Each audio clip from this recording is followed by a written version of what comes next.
Allez, son moment. Elle est là. Numéro. Yambo. Good morning. Bonjour. Il a accompli pour moi des choses extraordinaires. C'est pour cela que je suis devenue sa cliente.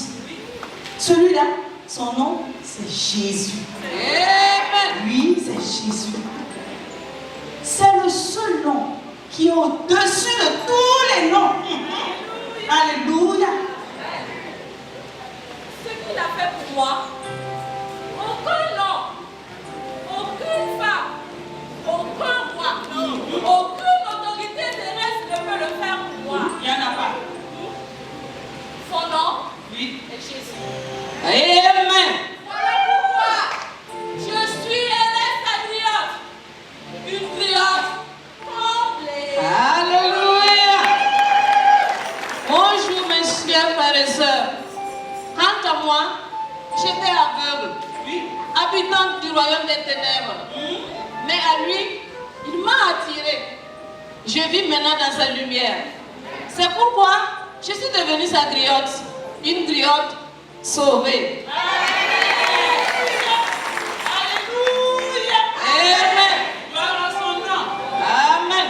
Moi, je suis passé du péché à la sainteté, du charnel au spirituel, du mensonge à la vérité, de la mort à la vie, de l'enfer au paradis. Vous savez grâce à qui? Grâce à Jésus. Je suis sa griotte engagée. Jésus. Ce n'est pas encore fini. De Dieu, il s'est fait homme. Donc, il a accepté d'être sacrifié. Vous savez comment? Vous voulez savoir? Croix. De la croix, il est allé au tombeau. Mais du tombeau, il n'est pas resté là-bas. Il fut triomphateur. Il a un nom incomparable. Jésus. Et je suis sa griotte reconnaissante. Il est fort, hein? Il a guéri les lépreux, rendu la vue aux aveugles, fait marcher les estropiés. Il a même ressuscité des morts. Mais pas sur croix. Moi, il m'a pardonné mes péchés. Son nom, c'est Jésus. Je suis la première prière de ce Jésus.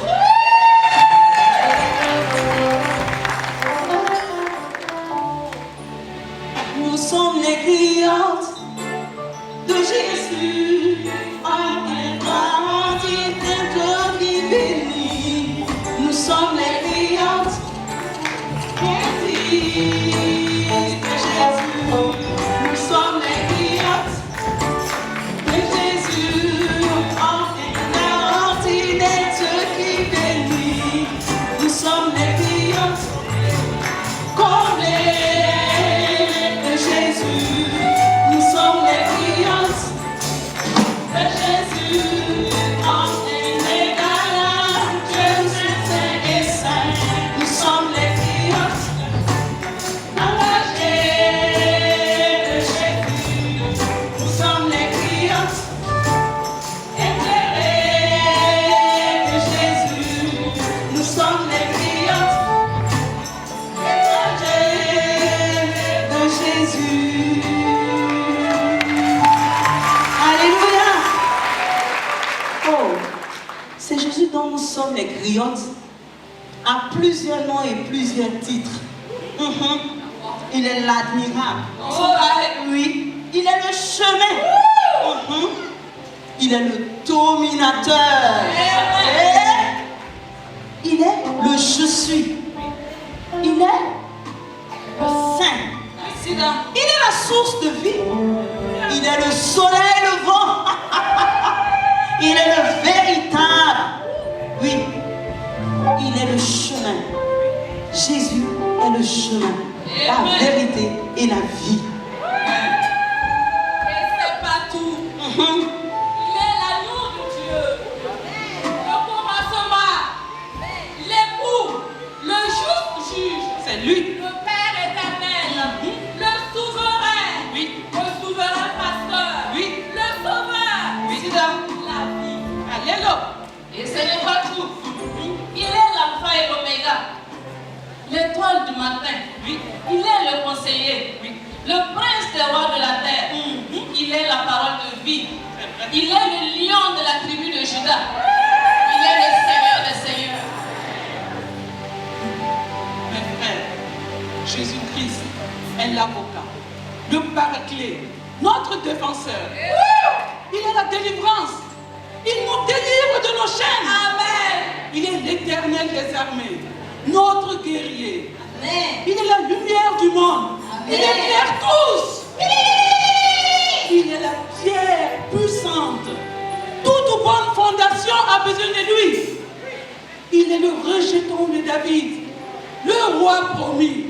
Il est le Seigneur tout-puissant, le Seigneur des seigneurs. Amen. Jésus-Christ est le témoin véritable. De sa bouche sort toujours la vérité. Jésus. Ce n'est toujours pas fini. Jésus, il est merveilleux. Il est le berger. Il est le Dieu puissant. C'est le Fils de Dieu. C'est le Maître saint et véritable. Il est la porte. Il est la résurrection et la vie. Il est le Seigneur de tous. Et c'est le Maître de l'Église. Ce n'est que le début. Il est le chef et le consommateur de la foi. Le Dieu tout-puissant. Le Fils de l'homme. Le premier-né. Le soleil de la justice. Le roi des rois. Le Dieu tout-puissant. Alléluia. La vérité.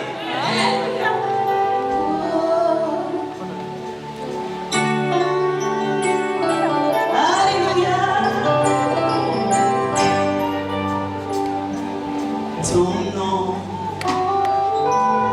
le plus beau des mots, la plus belle chanson. Oh, ton nom, c'est celui-là que j'aime. Alléluia. Ton nom. En biologie, il est la source de vie, le souverain sacrificateur. Amen. Ce n'est pas tout. En botanique, il est la plante robuste de la source de geste.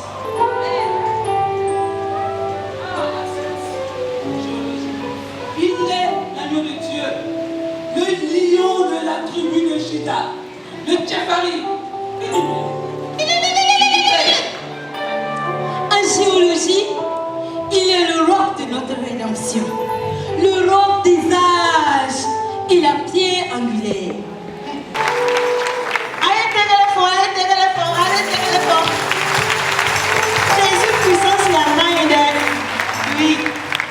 En astronomie, il est l'étoile brillante du matin, tu le sais. En histoire, il est le premier et le dernier, l'alpha et l'oméga. Ah oui. Écoutez, vous savants et autres érudits. En philosophie, il est la sagesse de Dieu. Ah, les mathématiciens.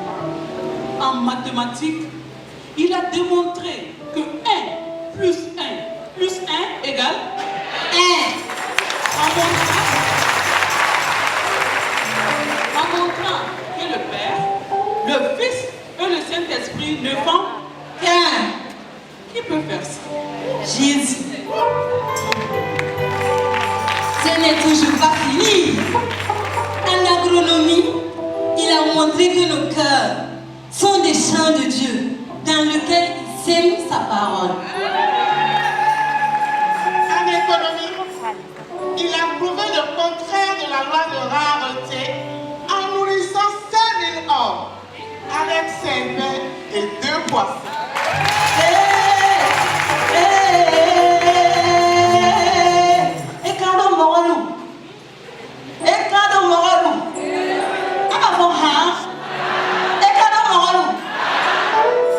qui cherchez la paix, la sécurité, venez à Jésus. Venez à Jésus. Voyez Jésus là. Parce que Jésus, c'est le prince de la paix. En politique, il a montré qu'il pouvait donner la paix au cœur, la sécurité. Alléluia. Dans les affaires militaires, il domine sur toutes les principautés. C'est vrai.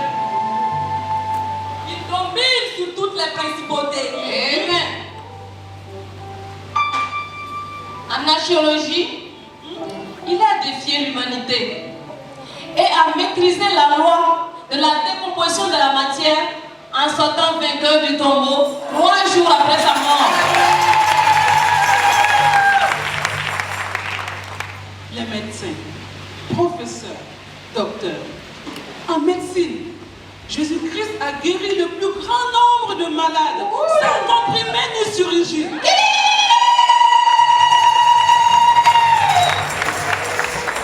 Alors, joignons nos voix à celles de ces sœurs formidables ce matin pour exalter le roi des rois, le Seigneur des seigneurs, notre Sauveur.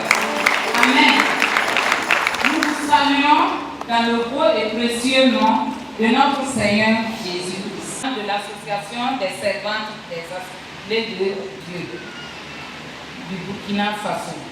Placée cette année sous le thème de la maturité spirituelle, nous sommes reconnaissantes pour votre présence et votre soutien.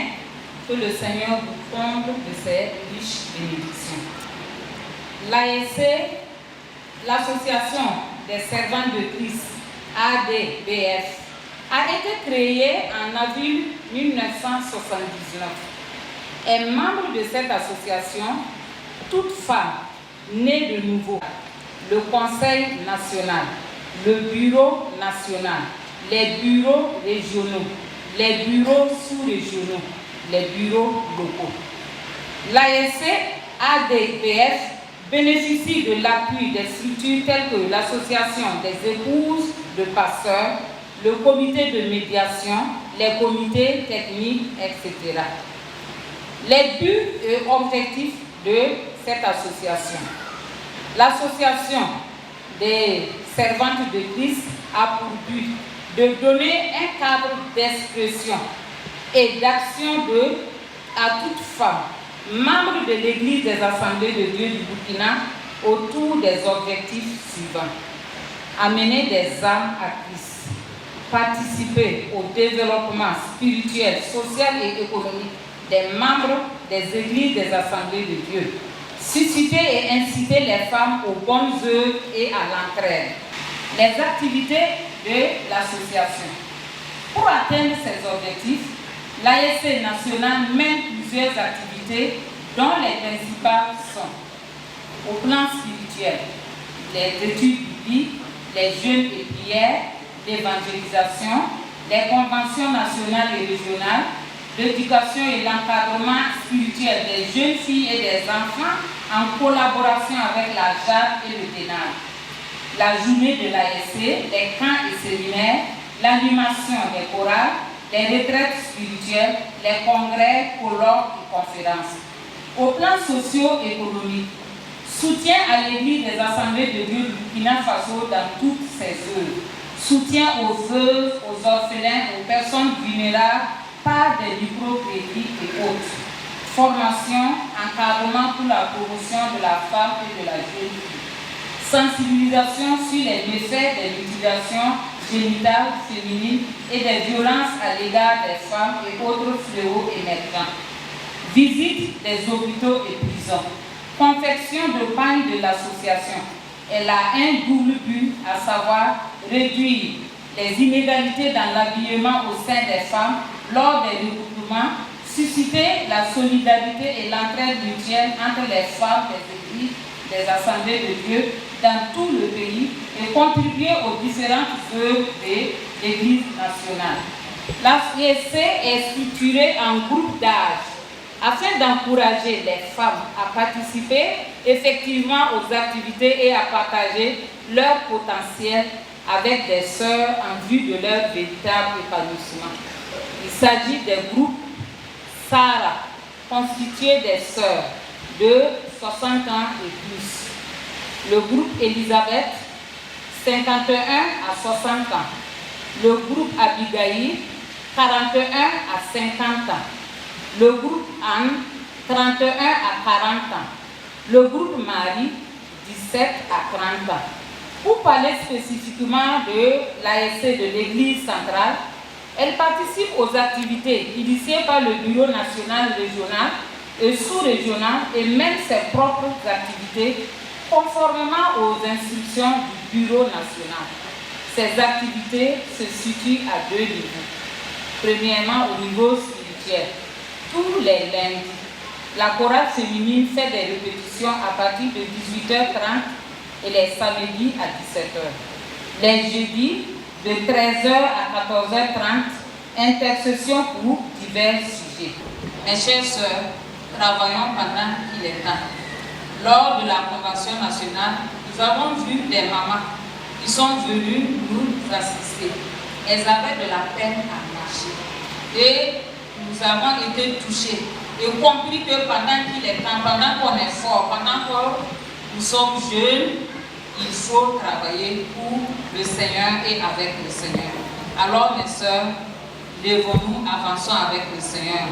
Votre participation donc contribuera certainement à votre propre épanouissement spirituel, mais aussi à celui des autres sœurs et de l'ensemble des fidèles.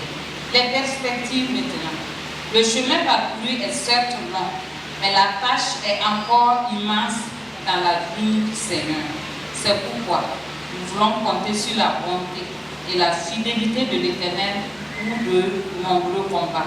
Aussi nous projetons intensifier les activités spirituelles, notamment les retraites spirituelles, les sorties de partage et d'éducation à travers les groupes d'âge, poursuivre des activités d'information, d'éducation et de communication qui concourent à l'épanouissement spirituel et social de la femme et de la famille.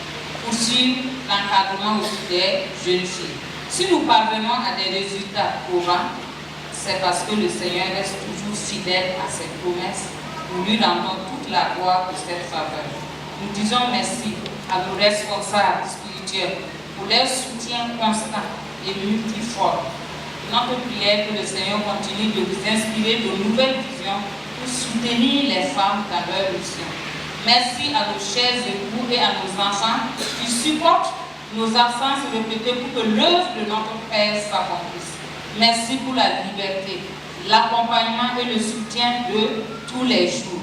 Nous remercions également les anciens, les diacres, les autres structures, sœurs, mères, Jacques, Bénard, les différents comités et tous les frères de l'Église qui ne cessent de nous apporter leur soutien spirituel, moral et financier. Le bureau félicite toutes les sœurs pour cette forte mobilisation lors des préparatifs de la journée. Que le Seigneur vous restaure et vous bénisse abondamment. Merci pour vos encouragements, vos suggestions et conseils à la droite du bureau. Nous vous encourageons à faire encore plus, sachant que la récompense sera grande. Merci de mettre en pratique notre slogan qui est « Ayez du zèle et non de la paresse ». Vos prières font du bien aux membres du bureau et leur donnent la force et le courage de poursuivre. Restons mobilisés pour la cause du roi des rois, afin que son plan s'accomplisse à l'église centrale des assemblées de Dieu de Ouagadougou. Bon courage, chers sœurs, car nous irons joyeuses cueillir les épis. La nuit passe, le matin du grand jour nuit. Sentinelle, sois au poste jour et nuit. Sentinelle, sois au poste jour et nuit. Point de repos, ne relâche, racheté de l'Éternel. Travaillez à votre tâche, car Jésus revient du ciel. La nuit passe, le matin du grand jour nuit. Sentinelle, sois au poste jour et nuit. Sentinelle, sois au poste jour et nuit.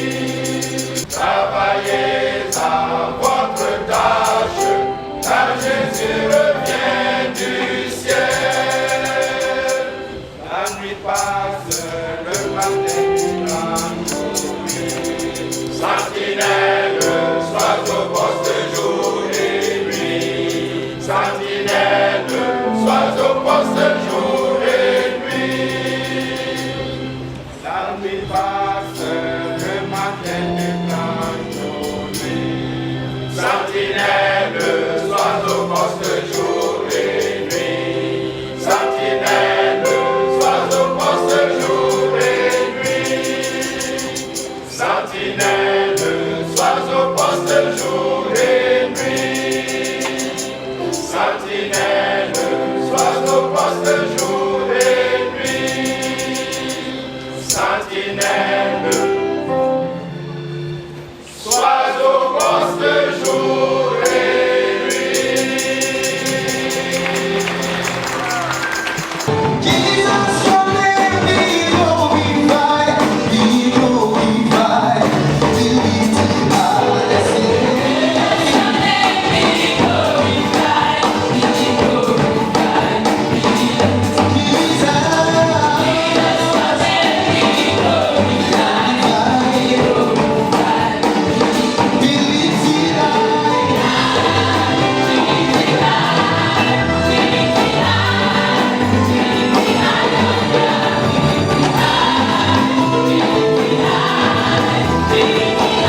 matin sur le livre des Actes des Apôtres, chapitre 2, verset 42. Acte 2, chapitre 42.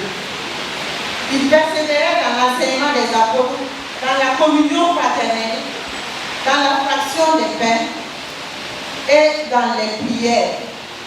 À la suite de l'effusion du Saint-Esprit, le jour de la Pentecôte, les apôtres et les premiers disciples ont reçu de l'assurance et parlaient de l'Évangile avec conviction et puissance, à l'exemple du discours de l'apôtre Pierre.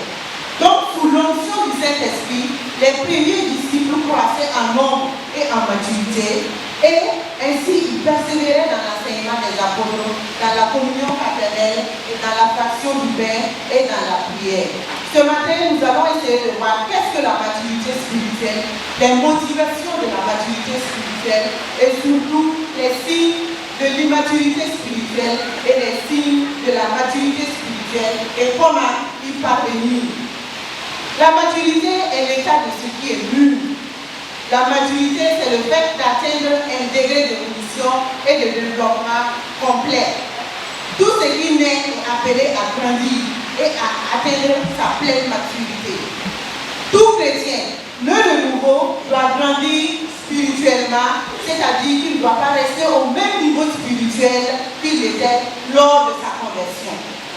Mais il doit évoluer spirituellement de manière à manifester de plus en plus les qualités de Dieu dans sa vie.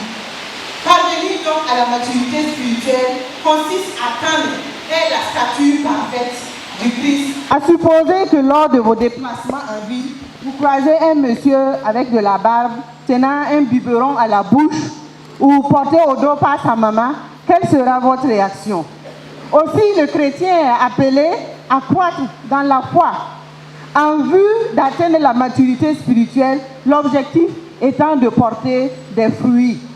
C'est donc un impératif pour le chrétien en tant que sarment, Christ étant le cep, de porter des fruits sous peine d'être retranché. Jean 15:2 nous le rappelle. Christ n'a pas besoin de feuillage, mais des fruits de la foi. En témoigne le figuier qui l'a maudit, après s'être rendu compte que le dit figuier ne portait pas de fruits. Et pour porter des fruits, il faut d'abord croître et arriver à maturité. Ainsi, la maturité spirituelle s'impose aux chrétiens nés de nouveau qui veulent marcher d'une manière digne du Seigneur et lui plaire à tout point de vue. Le Seigneur, lors de ses enseignements, dira que ce n'est pas vous qui m'avez choisi, mais moi je vous ai choisi. Je vous ai établi afin que vous alliez et que vous portiez du fruit et que votre fruit demeure, afin que ce que vous demanderez au Père à mon nom, il vous le donne au nom de Jésus. Nous avons besoin de la maturité spirituelle pour être ambassadeurs de Christ. À la chute de l'homme, dans le jardin d'Éden, il a perdu les caractéristiques de Dieu qu'il avait en lui, notamment l'amour, la bonté, la justice, la vérité. Mais Christ est venu restaurer cette image de Dieu en l'homme à travers la nouvelle naissance. Ainsi, le chrétien acquiert l'identité d'enfant de Dieu, ce qui veut dire qu'il doit montrer en lui les caractéristiques de Dieu qu'il doit acquérir au fur et à mesure. Donc le chrétien a besoin de la maturité spirituelle pour avoir un témoignage irréprochable et incarner Christ en lui. 1 Pierre 2:12 nous dit « Ayez au milieu des païens une bonne conduite, afin que là même où ils vous calomnient, comme si vous étiez des malfaiteurs, ils remarquent vos bonnes œuvres et glorifient Dieu au jour où il les visitera. » Amen. Nous avons besoin également de la maturité spirituelle pour être co-ouvriers avec Dieu, pour faire l'œuvre de Dieu, pour être utile à Dieu.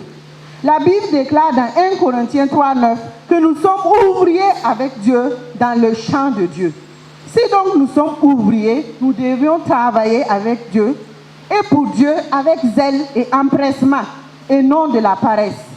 Ceci est une instruction et nous devions le faire avec plaisir. Donc, servir Christ est un devoir, mais ça doit être un plaisir pour nous également, pour pouvoir être utile et agréable à Dieu.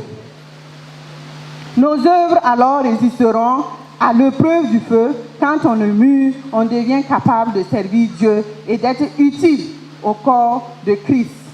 Quatrièmement, la maturité spirituelle est un accélérateur de notre bénédiction. Parfois, notre bénédiction est directement liée à notre niveau de maturité. Cela, nous l'ignorons souvent. Dieu ne nous donne pas tout ce que nous lui demandons, mais il nous donne ce que nous sommes capables parfois de gérer. Galates 4, 1 à 2 nous enseigne que l'héritier enfant n'est pas différent d'un serviteur, quoi qu'il soit celui à qui tout appartient. Notre âge spirituel est parfois décisif pour nos bénédictions.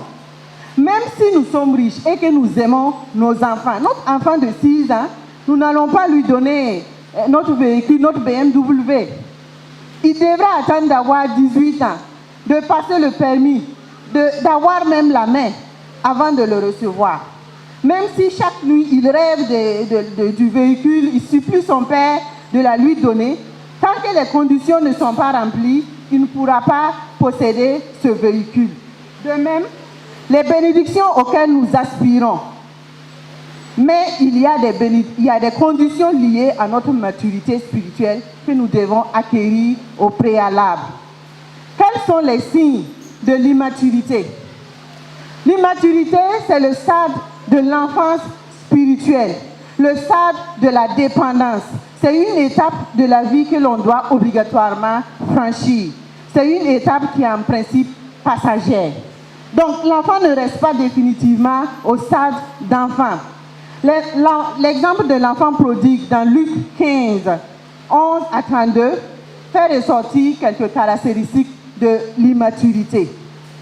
Nous nous rappelons de l'histoire de l'enfant prodigue qui a demandé sa part d'héritage à son père pour s'éloigner de son père dans la Bible.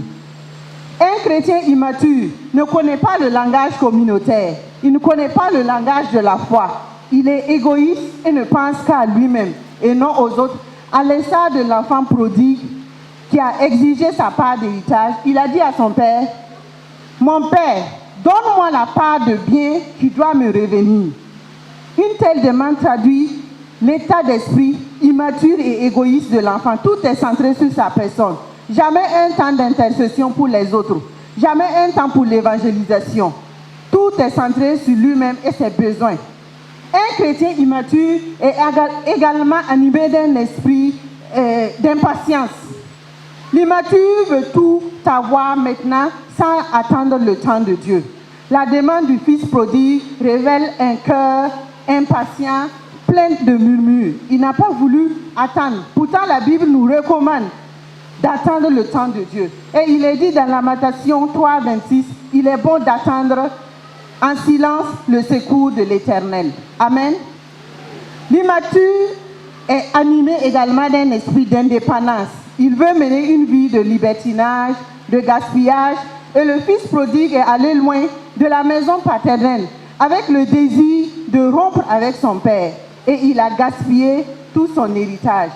De même, parfois, nous voulons vivre une vie indépendante spirituelle, vivre sans tenir compte des règles et des lois du Seigneur. Et en dernière position, un chrétien immature persiste dans le péché. Il persiste dans ce qui n'est pas bien. Il persiste dans l'erreur. Et l'enfant prodigue s'est fait même embaucher ailleurs. Certains chrétiens refusent de se repentir lorsqu'ils sont dans l'erreur. Ils dissucent leur cœur face aux reproches, face à tout ce qui peut leur porter un soutien. Et ils veulent démontrer à tout prix qu'ils peuvent s'en sortir sans Dieu. Mais sachons que la volonté de Dieu pour chacun de nous est que nous quittons le stade d'immaturité et croissions dans la foi, et il attend de nous la repentance, car seul le sang de Christ est encore efficace pour purifier nos cœurs de tout péché. Quels sont les signes de la maturité spirituelle? Quels signes ou quels éléments peut-on observer chez un chrétien mature? Est-ce le nombre d'années de conversion, le fait d'être baptisé d'eau ou d'esprit, ou le fait de faire des prières éloquentes? Pour répondre à ces questions, nous avons retenu les éléments suivants. Les fruits du Saint-Esprit. Il est dit que l'arbre se reconnaît à son fruit. Comme nous l'avons vu précédemment, la maturité est un passage obligé pour l'arbre qu'il puisse porter des fruits. Et si l'arbre ne porte pas de fruits, c'est qu'il n'a pas atteint son stade de maturité ou qu'il est improductif.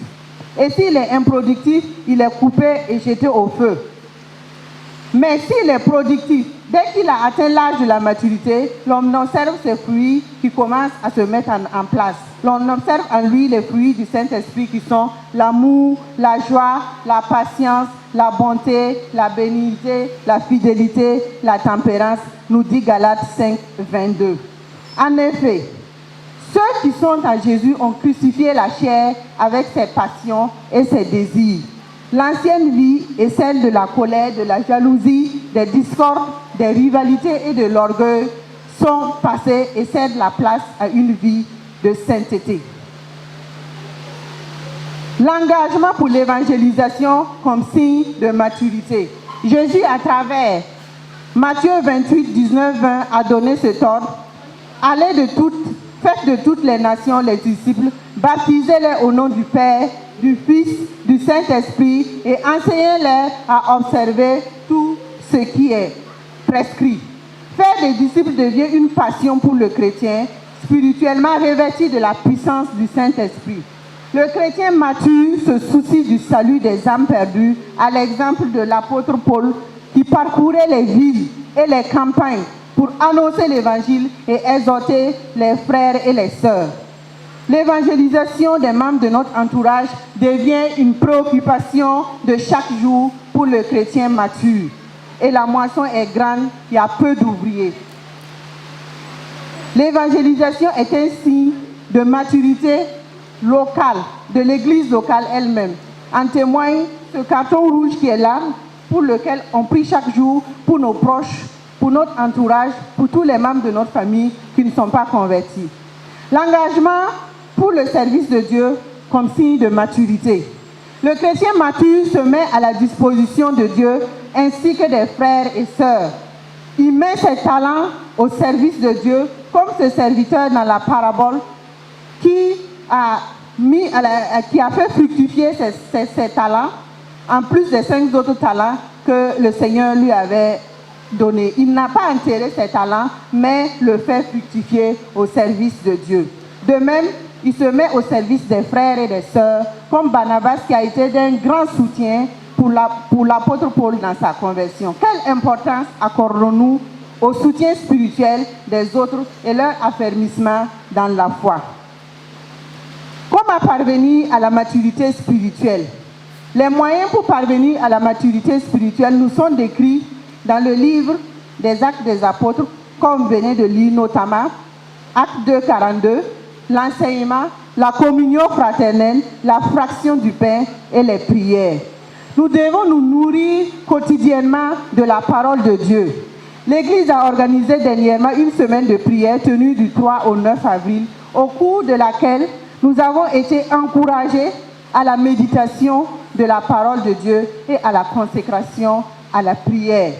C'est la parole de Dieu qui nous instruit dans ces voies qui sont tellement différentes des voies du monde. Il est donc nécessaire et vital de préserver et de se consacrer à la lecture de la parole de Dieu. Les chrétiens mûrs font plus qu'étudier la Bible, ils l'expérimentent. Ils sont avides de connaître la parole de Dieu. Et ils demandent à l'Esprit Saint de les instruire, de leur donner de comprendre la parole, puisque tout est spirituel. On ne peut pas comprendre la parole par notre propre intelligence. Mais avec l'aide du Saint-Esprit, on arrive à comprendre la parole. Le chrétien mature devient moins dépendant des manifestations spectaculaires et plus engagé dans une relation quotidienne et intime avec Dieu. L'apôtre Pierre dit « Désirez comme des enfants nouveau-nés le lait non frélaté de la parole, afin que par lui vous croissiez pour le salut. » 1 Pierre 2, 2. Il y a également la communion fraternelle. L'église locale n'est pas simplement un regroupement de personnes, mais une partie du corps de Christ voulu par Dieu. Par elle, nous avons un foyer spirituel et la nourriture spirituelle nécessaire pour grandir.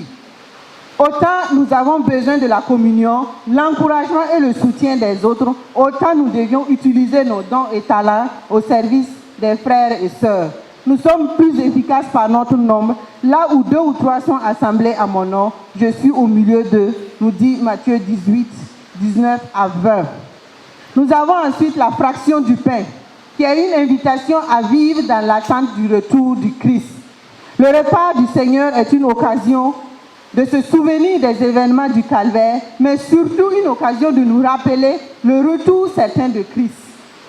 Le désir ardent du retour de Christ qui conduit le chrétien à la consécration et à la sanctification. Le chrétien s'investit donc davantage dans la recherche de la volonté de Dieu et dans l'obéissance du Saint-Esprit. Donc, abandonner toute chose entre les mains de Dieu devient une réalité dans notre vie et nous nous sanctifions chaque jour pour attendre l'avènement du Seigneur. Et enfin, nous avons la prière. Nous devions faire l'effort de prier, non pas uniquement des prières centrées sur nous-mêmes, mais nous avons tellement de sujets sur notre pays, sur les autres nations, sur la croissance même de l'Église, pour nos frères et sœurs qui traversent peut-être des difficultés. Et chaque jeudi, l'ASC se réunit à partir de 13h pour intercéder et pour supplier Dieu de faire grâce, quel que soit l'état que notre pays traverse. La prière est un moyen d'atteindre une véritable communion avec Dieu, avec l'aide du Saint-Esprit. La maturité spirituelle déplace notre attention sur nous-mêmes vers les autres. Donc, persévérer dans la prière est un signe de maturité. Faites en tout temps par l'Esprit toutes sortes de prières et de supplications. Veillez à cela avec une entière persévérance et priez pour tous les saints, nous dit Éphésiens 6, 18. La prière donc nous conduit à dépasser notre nature humaine, nos limites, pour laisser croître Christ en nous. Il faut qu'il croisse et que je diminue, nous dit Jean 3, 30. Pour conclure, nous pouvons affirmer que tendre vers la maturité spirituelle est impératif et également une bénédiction pour nous. Notre corps étant le temple du Saint-Esprit doit être débarrassé de la paresse spirituelle et de la désobéissance pour permettre au feu de l'Esprit de brûler continuellement sur l'autel, nous dit Lévitique 6.6. Faute de bois, le feu s'éteint. Nous devons donc maintenir le feu de l'Esprit par la méditation, par la prière, la lecture régulière de la Bible, les cantiques, les hymnes et l'adoration à la gloire de Dieu.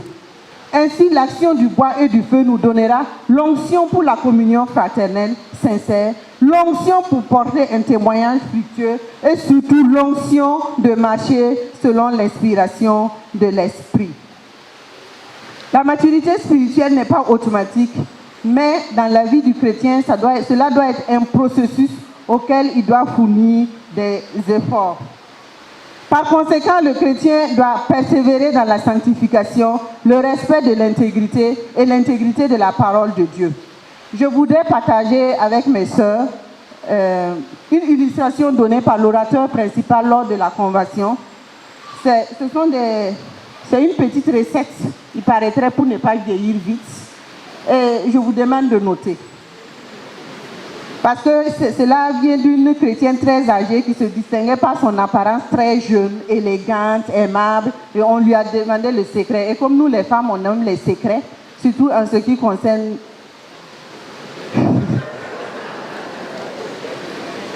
Alors cette dame a dit, pour mes lèvres, j'emploie la vérité au lieu du rouge à lèvres. Ça, c'est la première recette. Pour mon visage, l'intégrité au lieu du fond du teint. Pour mes yeux, la compassion au lieu du crayon. Pour mes mains, la générosité au lieu du vernis à ongles ou bien les... Pour mon cœur, l'amour au lieu du collier en or, même si ce n'est pas évident. Au cou, pour ma voix, la prière au roi des rois, au Seigneur des seigneurs, à l'alpha et l'oméga, au lieu des critiques, au lieu des calomnies. Prêtons notre voix, élevons notre voix, prions le roi des rois, célébrons le roi des rois, parce qu'il est le Seigneur Dieu Tout-Puissant et il est l'alpha et l'oméga.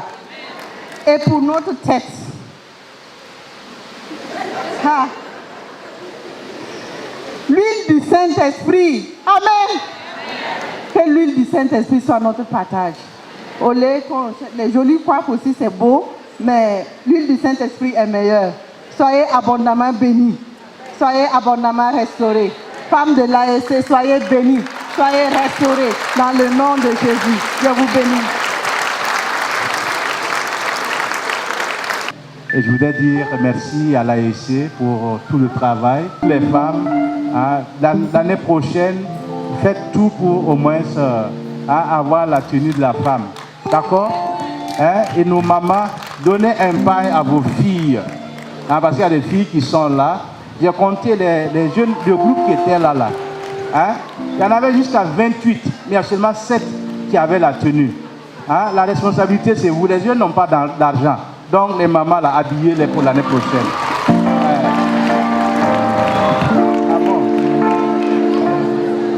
J'ai des femmes de l'autre côté. Merci beaucoup. Voilà, que Dieu vous bénisse. Et je ne vais pas prendre beaucoup de temps. Merci à... quand même vous êtes membre de l'église, vous êtes la présidente nationale, ainsi que les autres membres, la secrétaire nationale, la trésorière adjointe qui est en mission.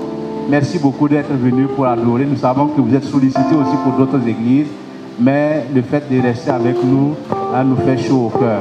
Que Dieu vous bénisse. Merci au bureau, à tout le bureau d'avoir organisé tout cela. Que le Seigneur vous bénisse. Nous sommes dans un lieu d'amour. Nous sommes dans un lieu d'amour.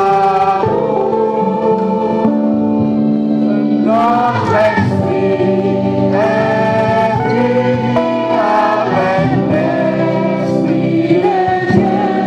Nous sommes dans un lieu d'amour.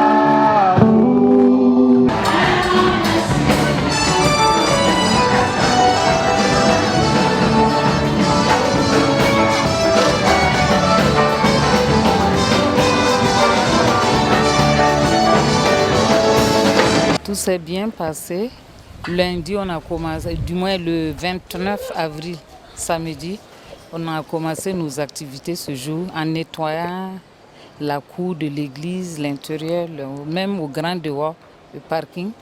Et le lundi 1er mai, qui était un jour férié, nous avons fait un dasandara dans la cour de l'église. C'était vraiment un succès.